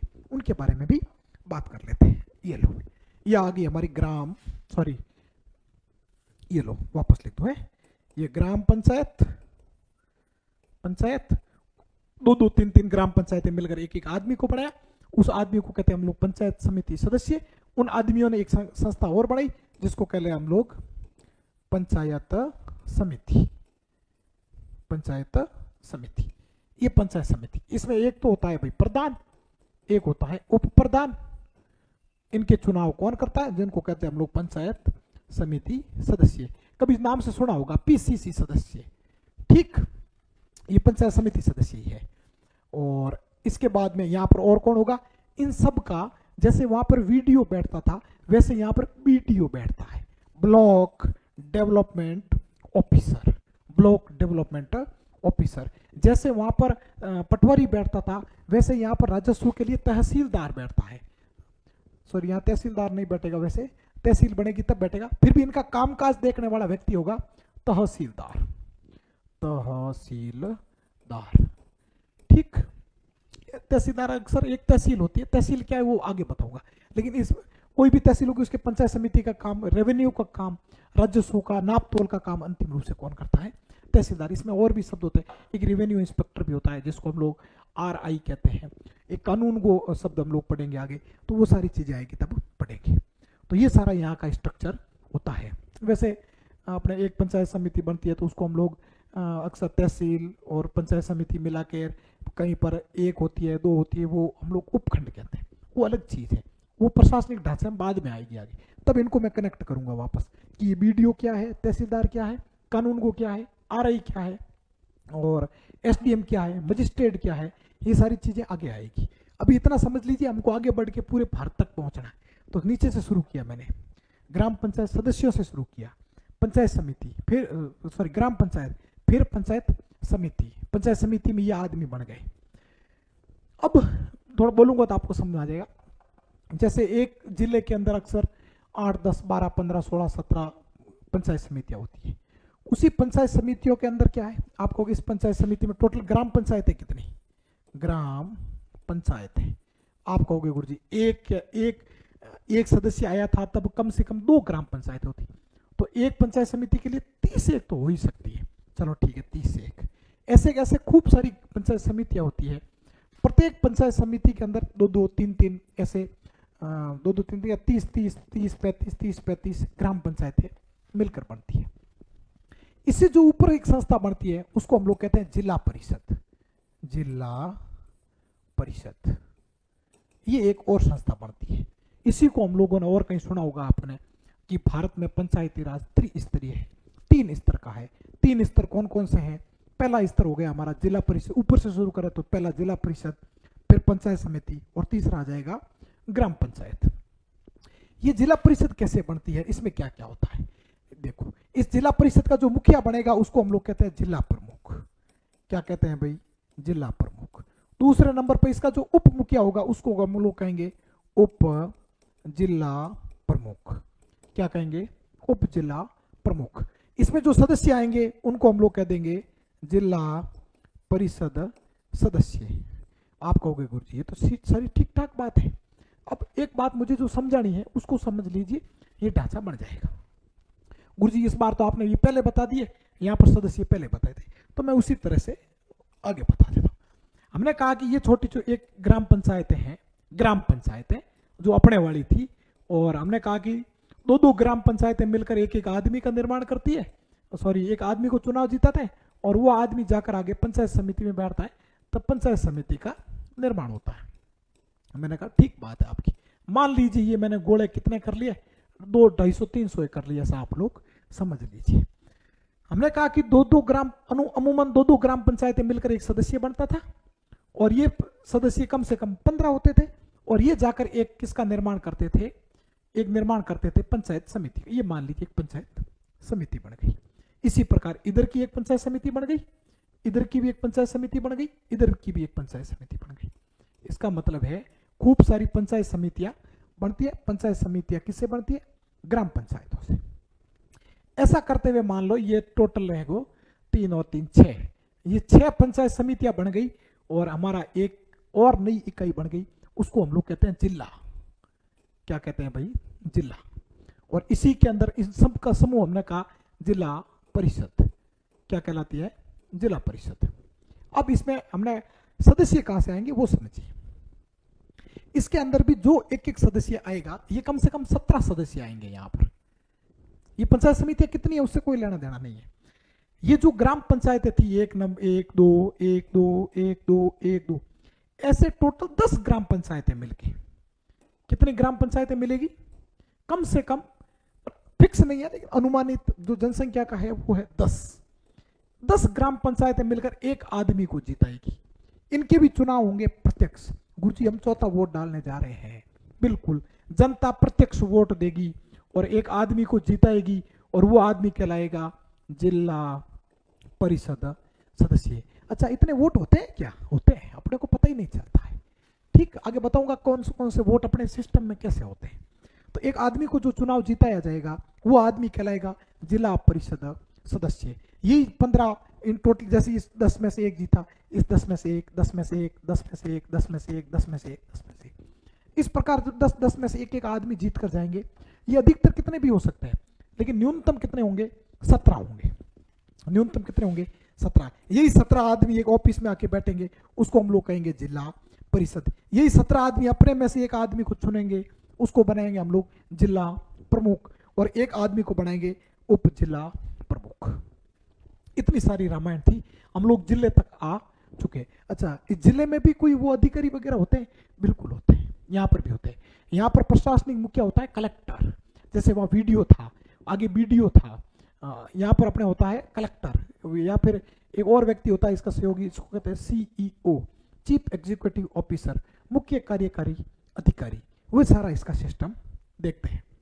और उधर जब अपने पटवारी था, आगे हम लोग पटवारी के ऊपर एक इकाई होती है जिसको आरआई कहते हैं, कानून को कहते हैं। उसके बाद में होता है उप तहसीलदार, फिर आता है तहसीलदार, फिर तहसीलदार को कार्यों की रिपोर्ट सौंपता है एसडीएम को, और आगे आती है अपने कलेक्टर के पास। कलेक्टर कहते हैं ना, वही कलेक्टर जो जिले का मालिक होता है। तो वो राजस्व का मुखिया है, वो कलेक्टर भी होता है। कलेक्टर का होता है कलेक्ट करना। क्या कलेक्ट करना? अपने राजस्व इकट्ठा करना। तो राजस्व इकट्ठा करने में प्राचीन काल के अंदर कलेक्टर कहते थे, अंग्रेजों के काल में सन 1772 के आसपास। ये बन गई हमारी जिला परिषद। तो यहाँ पर क्या होते हैं? वो सीईओ, कलेक्टर, ये तो अलग अलग टॉपिक आएंगे। पटवारी, ग्राम सेवक, कानून गो, आरआई, एसडीएम, और भी कोई उप तहसीलदार छूट गए तो वो सारे। मैं एक चीज समझाना चाह रहा था आपको, इधर लाना था मुझे और मैं ले आया। सबसे निचला स्तर क्या था? आप कहोगे गुरुजी अब मुझे हमें समझ में आ गया। एक होती है ग्राम पंचायत। ठीक है, ग्राम पंचायत क्या होती है? 3000 न्यूनतम जनसंख्या होती है, 9 उसके अंदर वार्ड होते हैं। वार्डों को हम लोग वार्ड नंबर दे देते हैं, 1 2 3 4 9 तक। उनमें एक एक आदमी जीतता है, जीता हुआ आदमी कहलाता है वार्ड पंच कहते हैं गांव में, लेकिन अपनी राजनीति की भाषा में उसको कहते हैं ग्राम पंचायत सदस्य। वो अपने में से मिलकर एक आदमी जिता देते हैं, उसको कहते हैं उप सरपंच। फर्स्ट बोल रहा हूं वैसे भी खूब सारे साथियों को तो आती होगी बातें, फिर भी कनेक्ट करेंगे। उसके बाद बुला दिया, फिर ठीक है। फिर राजस्थान में सरपंच के चुनाव होते हैं प्रत्यक्ष। इसका मतलब है ग्राम पंचायत स्तर पर जनता प्रत्यक्ष रूप से 2 आदमियों का चयन करती है, एक अपना वार्ड पंच चुनती है, एक अपना सरपंच चुनती है। ठीक है, कुछ ग्राम पंचायतें 2 या 2 से अधिक या एक ग्राम पंचायतें मिलकर एक इकाई बनाते हैं, उसको हम लोग कहते हैं पंचायत समिति। पंचायत समिति में कुछ सदस्य होते हैं, वो सदस्य कहाँ से आते हैं, तो उसमें भी जनता एक एक वोट देती है, एक जनता वोट देती है। दो दो ग्राम पंचायत एक एक आदमी जीत कर आता है, न्यूनतम 15 आने चाहिए। एक पंचायत समिति बनने के लिए जनसंख्या 1 लाख चाहिए। ये तो आगे टॉपिक आएगा तब लिखवाऊंगा सारी चीजें। और उसका एक मुखिया बनाते हैं, मुखिया सदस्य ही बनाते हैं, इसलिए वो अप्रत्यक्ष हो गया। और वो बनता है प्रधान, एक बनता है उप प्रधान। फिर खूब सारी ग्राम पंचायतें, 8-10 एवरेज ग्राम पंचायतें मिलती है, एक एक आदमी को और चुनती है, यानी जनता चौथा वोट डालती है और एक जगह जाकर बैठते हैं। फिर एक इकाई बनती है, उसको हम लोग कहते हैं जिला परिषद। और यही जिला परिषद होती है, इसमें सदस्य आते हैं न्यूनतम 17, इसमें आते हैं 15, इसमें होते हैं 9। ये 17 आदमी अपने में से एक बनाएंगे जिला प्रमुख, एक बनाएंगे उप जिला प्रमुख। इतना सारा आपको समझ में आ गया होगा। आगे चलते हैं। ये आ गया भाई जिला, ये हो गया हमारे ग्राम पंचायत, ये हो गई पंचायत समिति, ये हो गया जिला। अब कई सारे जिला मिलाकर एक जो चीज और इकाई बनाते हैं, उसको हम लोग कहते हैं संभाग। क्या कहते हैं भाई? संभाग। जैसे आपको आइडिया होगा, वर्तमान में राजस्थान के 7 संभाग है, लेकिन पहले 10 हुआ करते थे। पहले कब? 10 एक दिन पहले, 15 दिन पहले, जितने भी हुए, ठीक 10 संभाग हुआ करते थे।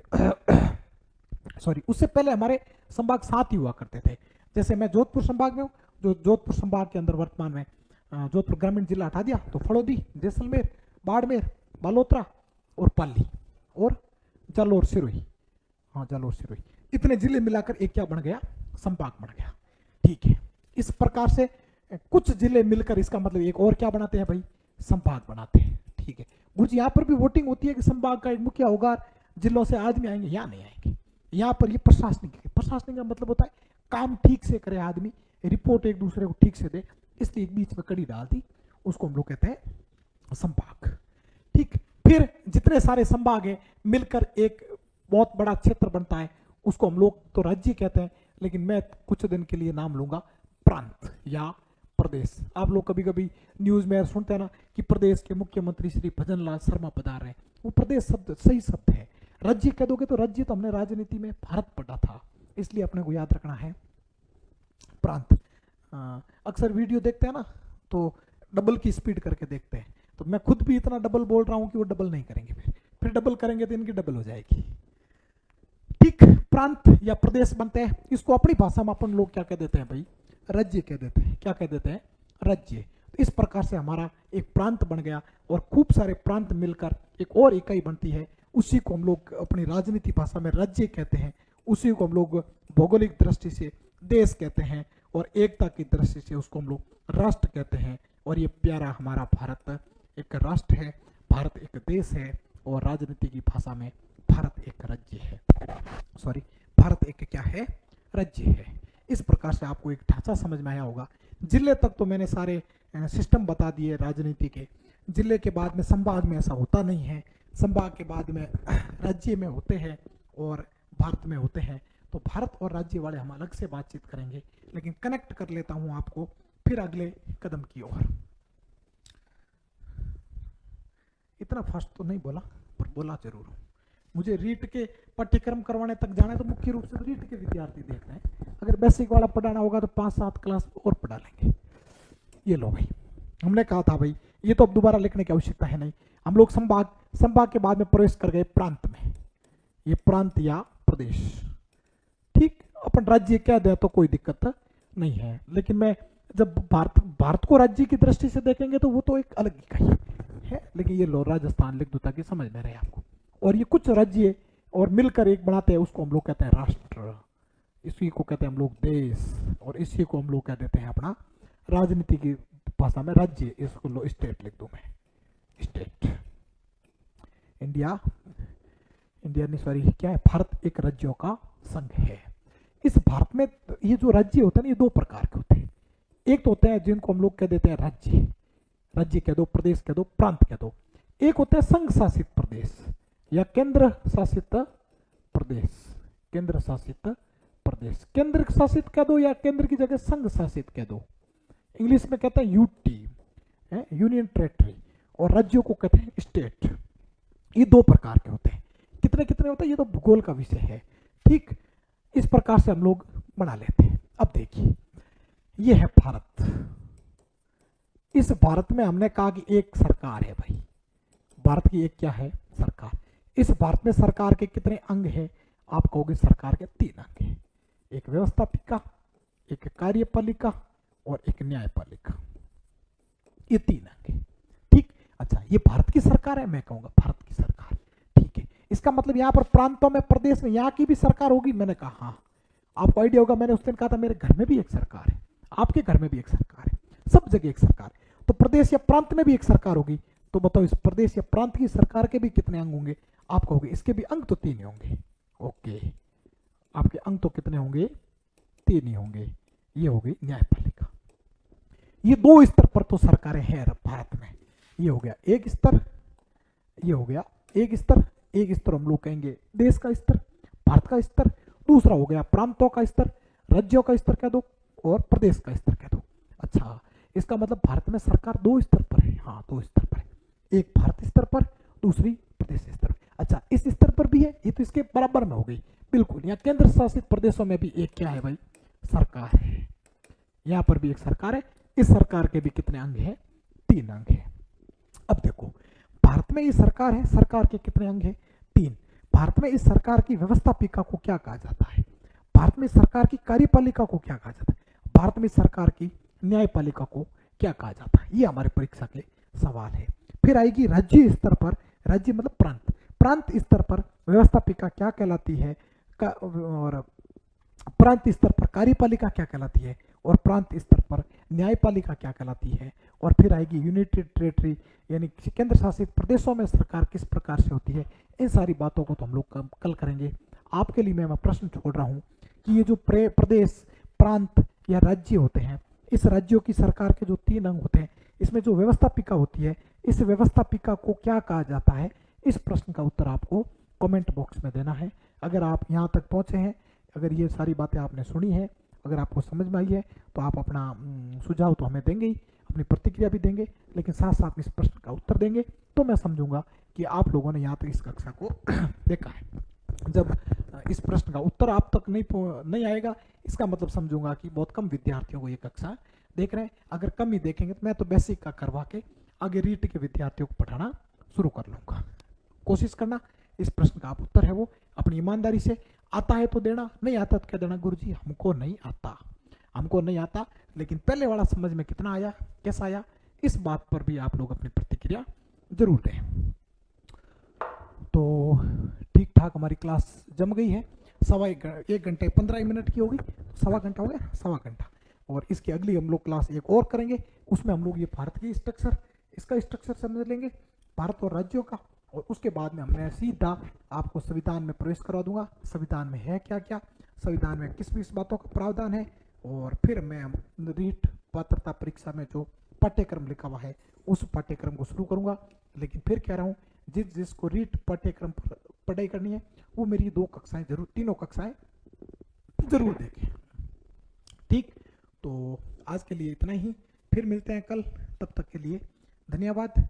अगली कक्षा में क्या रहेगा मैं लिख कर तो नहीं लाया, बोल के सुना देता हूं कि अगली कक्षा के अंदर हम लोग भारत सरकार की व्यवस्था, सरकार और राज्यों की सरकारों के स्ट्रक्चर को समझेंगे, काम कैसे होता है, मुख्यमंत्री कौन होते हैं, विधानसभा क्या होती है, विधान परिषद क्या होती है, संसद क्या होती है, संसद काम कैसे करती है, लोकसभा के सदस्य कैसे चुने जाते हैं, विधानसभा के सदस्य कैसे चुने जाते हैं।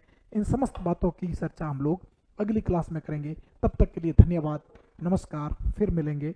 अब कंटिन्यू रहेगी क्लासें, तब तक के लिए नमस्कार।